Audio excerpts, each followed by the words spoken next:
Hey everyone, welcome back to Corporate Decoder, where we try to read between the lines of corporate filings and unmask the real story behind the numbers.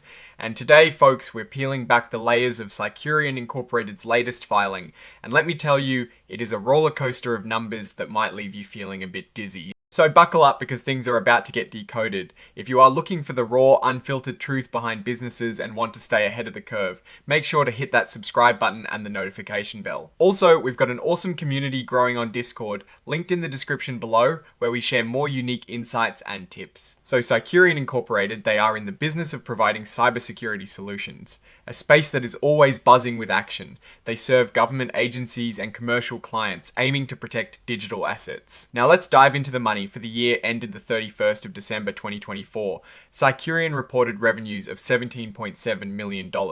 That is a drop from 2023, where they brought in $19.3 million. So revenue went down by about 8%. Why?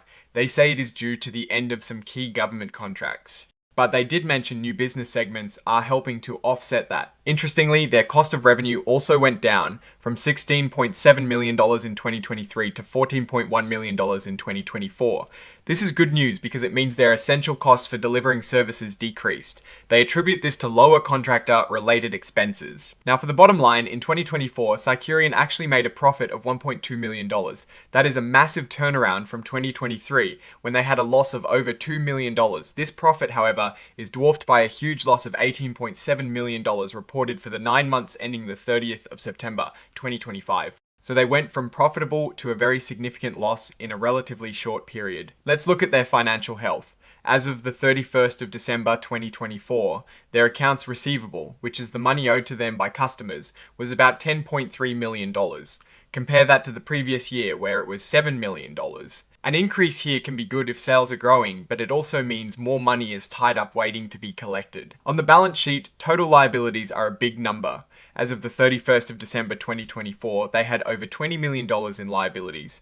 Now that is a lot when you look at their assets, which were around $25.5 million. This leaves them with about $5.3 million in net equity, a slight improvement from the previous year. Scroggood will scroll now. Business acquisitions often leave a mark on the balance sheet, and Cycurion is no exception.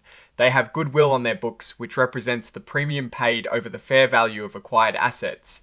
As of the 31st of December 2024, their goodwill stood at $6.5 million. But wait, this number jumped significantly to over $20 million by September 2025, mainly due to the acquisition of SLG Innovation. This large increase in goodwill needs careful watching to see if it really represents value. Speaking of risks, Cycurion doesn't shy away from highlighting them. They're upfront about having a limited operating history, and the fact that they've incurred net losses. They explicitly mention substantial doubt about their ability to continue as a going concern, meaning there is a real question about whether they can stay in business. This is mostly due to recurring losses and negative cash flow from operations. One major risk they point out is the dilution from issuing more stock. They have an equity purchase agreement with YieldPoint NY LLC, where they can sell up to $60 million worth of stock.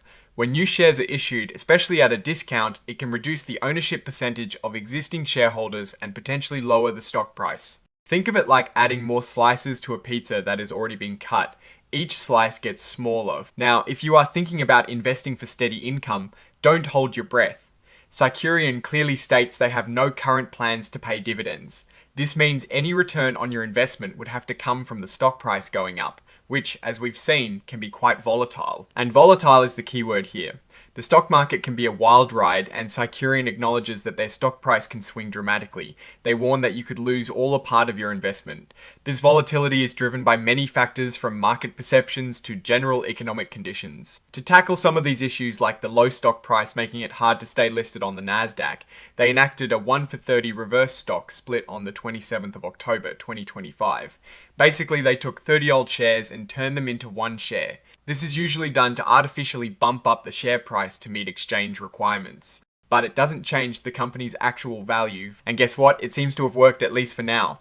By November 2025, they announced they had regained compliance with Nasdaq's minimum bid price requirements. This is a crucial step to avoid being delisted, which would make it much harder to trade their stock. Looking at their latest interim results for the 9 months ending the 30th of September 2025, revenues decreased by about 15% compared to the same period in 2024. This is attributed to delayed contract start dates and a company focus on more profitable business. A big chunk of their expenses in 2025 for that 9-month period, over $11 million, is for business combination expenses. This is tied to that big merger with Western Acquisition Ventures Corp. These kinds of upfront costs are common in mergers, but they do hit the bottom line hard. Meanwhile, selling, general, and administrative expenses, or SG&A, jumped significantly in 2025 compared to 2024. They cite increased costs of being a public company and adding key people for growth. When it comes to cash, Cycurion's situation is a bit mixed. They say their main ways of getting money are from cash they have. Money from running the business, loans, and selling stock through their equity line. As of the 30th of September 2025, they had $3.7 million in cash. They believe this, along with access to capital markets, should be enough for their needs for the next few years, but that is a big should be. For the 9 months ending the 30th of September 2025, they used $8.8 million in cash just to keep the lights on, sort of speaking, for operating activities. That is a huge jump from the $1.2 million used in the same period in 2024. The main reason for this increase: more merger expenses and those higher SG and costs. Now onto acquisitions. Cycurion has been busy. They finalized a management services agreement with SLG Innovation Inc., effectively gaining control of SLG as a variable interest entity. The total consideration for this involved a $2 million deposit, issuing hundreds of thousands of shares of common and preferred stock, and taking on over $10 million in accounts receivable owed by SLG to Cycurion. This deal also resulted in a massive boost in goodwill, adding over $14 million.